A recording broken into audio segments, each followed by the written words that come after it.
a new voter system is being used statewide and is the first presidential election in which many people in Nevada who serve time in prison for felony convictions will be able to vote after having their voting rights restored. Rachel O'Brien from OpenTheBook.com joins us live with more. Good morning, Rachel. Thanks so much for joining us this morning.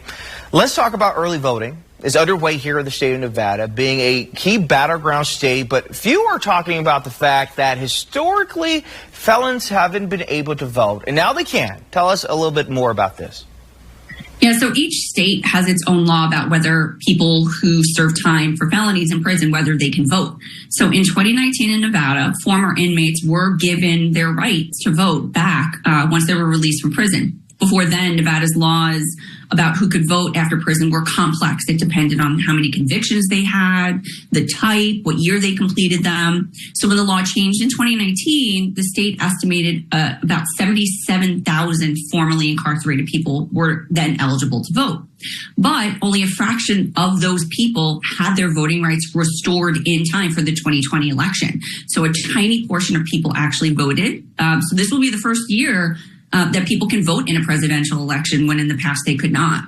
77,000 people are now able to vote here. Wow. Let's talk about, is this not just Nevada, but are there other states that currently have restored rights for felons as well? Yes. So along with Nevada, Kentucky, Iowa, and New Jersey recently restored those rights for former felons to vote. So there are 22 states like Nevada where you can vote once you're out of prison, once you've served your time. 16 other states do allow people to vote after prison, after they've completed their parole or probation. But there are 9 states that still have laws like Nevada's old law was, where some convicted felons cannot vote after prison. Voting system that we have in Clark County, they've already used it already for recent elections, but the rest of the state is now getting on board. Talk to us a little bit about how this rollout is becoming, or it hopes to become, more smooth.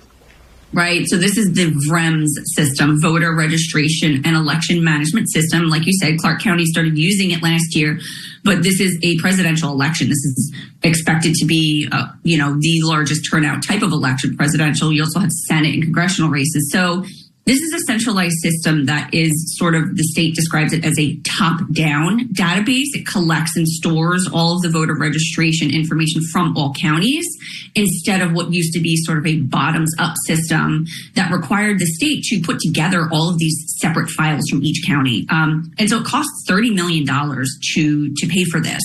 The Secretary of State said earlier this year that, when he announced it, election officials were concerned because there was sort of a quick turnaround. They were expected to learn the system. So the launch was delayed. This is the first election now that most counties, or all of the counties besides Clark County, are using it. So there was skepticism. We have seen some lines at polling places and some wait times, but we'll see how this new system does. The Secretary of State is very big on it.